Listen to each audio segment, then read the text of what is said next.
trying to get in shape, how do you know who to listen to when there are so many opinions out there on the best way to exercise? And how do I get you to listen to me? Would it help if I had the best certification? Would it help if I went to the best schools or had the best grades in the class? Is it best if I'm certifiably smart? What if I've written books with the best fitness secrets or produced the best and longest training DVDs? How about owning one of the best fitness centers in the country? Is that reason enough to listen to me as I train you to train yourself? Well, it should be, but I think that you're most likely to listen to me because at one time or another, I've walked in your shoes. I've been fat, I've been injured, I've been lazy, and more than once I've been totally disgusted with myself. So maybe I just have the best story. Broken back, rheumatoid arthritis, 8 years of Lyme disease, head-on car accident, brain injury, broken bones, bruised ego. But thankfully, I've always bounced back. So whether it's my education, my expertise, or my experiences, I hope you can trust me when I tell you that I do know what I'm talking about. More than anything, I know the best way to exercise. And I know the best way to exercise to get results quickly. My name is Doug Jones, and I've been in the fitness industry for over 25 years now. And with millions of people watching my videos on YouTube, I'm honored to have been ranked as one of their top partners in the guru category. But it's kind of funny how one of my shortest clips has created the most controversy. It's my own personal 12-week physique transformation. Yes, these are my actual 12-week photos, 84 days on the nose. My results are real, and have not only changed my life, but they've also helped me change the lives of thousands of others. And it's been pretty good for business, too. The first year alone of running my 12-week physique program at my club generated over $500,000 in revenue. And although it's definitely not all about the money for me, it hopefully at least helps prove my own 12-week transformation because there's a lot of naysayers out there.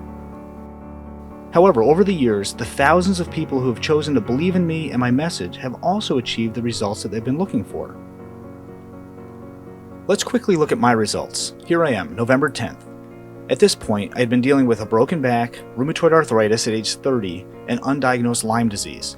I could barely walk and I couldn't even squeeze a tube of toothpaste for years. But only 1 week after starting my transformation program, I started to see a difference. More importantly, I started to feel a difference. And keep in mind that I was a mess. I started with very, very light 10-minute workouts just to see if I was going to hurt myself. It was actually pretty pathetic when I think about it. But 4 weeks into it, it was a different story.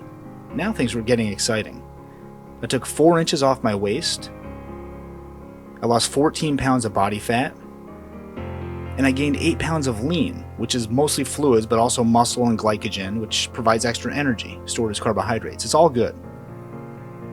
So now let's turn the calendar to the end of the program. Almost, day 83. Horrible lighting, bad background, holding a newspaper just to verify the date, just in case somebody doesn't believe me, and they don't. But my results were actually good enough to be semi-unbelievable, if I do say so myself. I guess that I liked my results so much that I took more photos the next day, day 84, 12 weeks exactly, February 2nd. Better lighting, sporting a fake tan. And these are not photoshopped. In fact, I took these with an old-fashioned regular camera, not even digital. And no, I didn't take steroids or anything even close. I've never taken steroids. I basically ate tons of fruits and veggies, as close to raw vegan vegetarian as I could stand, and worked out 3 or 4 days a week for an hour at most for 84 days. But don't forget, I know the best way to exercise. I've always known the best secrets for getting quick results from an exercise program. Just because I couldn't work out didn't mean that I forgot how to. I think that now I'm just in a much better place to relate to you and others who are either out of shape or battling your own injuries or issues. Even on my DVDs, I talk about this. I've always wanted my struggle to lead to your success. I have before and after pictures myself. I've sometimes been in better shape than my after picture, and I've also been in worse shape than my before picture. I try to keep myself somewhere in between, usually about a month off from that peaked conditioned state, but it's hard to always be at your best, and I can understand that. I mean, it's all a matter of balance. It's a matter of fitting in fitness into an already hectic lifestyle. And I don't have time to work out every day of the week. I certainly don't expect my clients to, and I don't expect you to. Thankfully, you don't need to get the results you're looking for. Exercise is only one aspect of your life. There's a lot more important things for you to be doing with your time. We want to allow you to do those long term by getting you healthy and fit in a time-efficient manner. So for those of you who really want to learn the best way to exercise and the best way to eat, please go to my website. There's a ton of free stuff and even more if you join.